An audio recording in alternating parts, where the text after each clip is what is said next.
예수님은 이 세상에 오신 목적에 대해 말씀하셨습니다. 인자가 온 것은 섬김을 받으려 함이 아니라 도리어 섬기려 하고 자기 목숨을 많은 사람의 대속물로 주려 함이니라. 예수님은 섬기기 위한 목적으로 이 땅에 오셨고 그 섬김의 절정으로 자신의 목숨까지 십자가에서 내어주실 것을 예언하셨습니다. 그리고 십자가에서 죽으시기 전 다락방에서 손수 제자들의 발을 씻어주시며 섬김의 본을 보여주셨습니다. 예수님은 하나님의 아들이시고 제자들의 주인이시며 스승이셨습니다. 제자들이 예수님의 발을 씻어 주어야 마땅했지만 오히려 예수님이 제자들 앞에서 무릎을 꿇고 제자들의 냄새나는 발을 씻어 주셨습니다. 예수님은 제자들의 발을 씻어 주신 후 말씀하셨습니다. 내가 주와 또는 선생이 되어 너희 발을 씻었으니 너희도 서로 발을 씻어 주는 것이 옳으니라. 내가 너희에게 행한 것 같이 너희도 행하게 하려 하여 본을 보였노라. 섬긴다는 말은 원래 지위가 낮은 사람이 지위 높은 사람을 대하는 행위로 높은 사람의 필요를 위해 낮은 사람이 수고하는 것을 의미합니다. 그러나 예수님은 제자들을 섬김으로 높은 자가 낮은 자를 섬기는 새로운 섬김의 차원을 보여주셨습니다. 지미 카터는 예수님의 이러한 섬김을 가장 잘 본받았던 사람으로 유명합니다.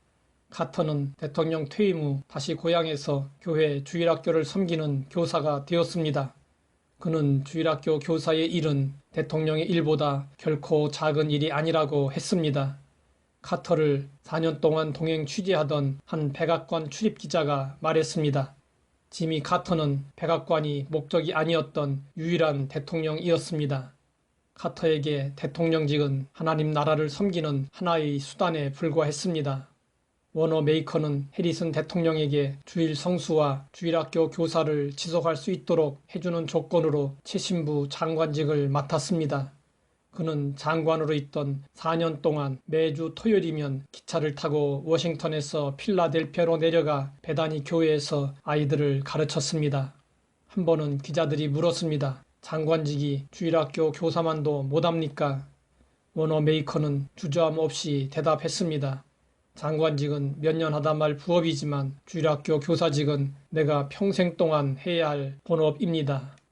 제2차 세계대전이 일어나자 영장을 받은 미국의 젊은이들이 큰 도시로 집결해서 기차를 타고 훈련소로 향했습니다. 정부에서는 국민들의 마음을 안정시키기 위해 주로 늦은 밤에 장정들을 수송했습니다. 워싱턴 유니온 기차 정거장에도 밤마다 수백 명의 젊은이들이 몰려들었습니다. 봉사단체들이 나와서 입대하는 그들을 도와주고 있었습니다. 그곳에 한 사람이 밤마다 밤늦게까지 다리를 절면서 뜨거운 코코아 잔을 쟁반에 들고 젊은이들에게 봉사했습니다. 어떤 때는 임시로 마련된 주방에서 코코아를 끓이기도 했습니다. 어느 젊은이가 자세히 그 사람을 살펴보니 그는 대통령이 분명했습니다. 프랭클린 루즈벨트 대통령은 육체의 불편을 무릅쓰고 정거장에 나와 훈련소로 떠나는 젊은이들에게 뜨거운 코코아를 제공하며 섬겼습니다.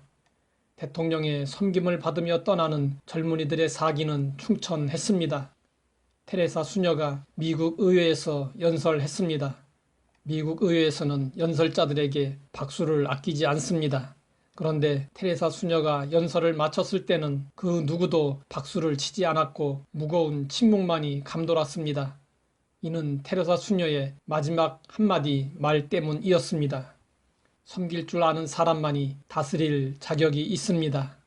하나님의 나라에서는 섬김을 받는 자가 큰 자가 아니라 섬기는 자가 큰 자입니다. 예수님의 생애는 섬김의 일생이었고 그 마지막 십자가에서의 죽음은 섬김의 절정이었습니다. 우리는 섬기기 위해 부름을 받았습니다. 어떤 직분이든 중요한 목적은 섬김에 있습니다. 우리는 자신을 낮춰 섬기신 예수님을 본받아 서로 섬기며 살아야 합니다. 하나님 아버지, 우리에게 섬김의 도를 가르쳐 주시니 감사합니다. 섬김을 받으려 하지 말고 예수님을 본받아 섬기며 살게 하옵소서. 예수님의 이름으로 기도드립니다.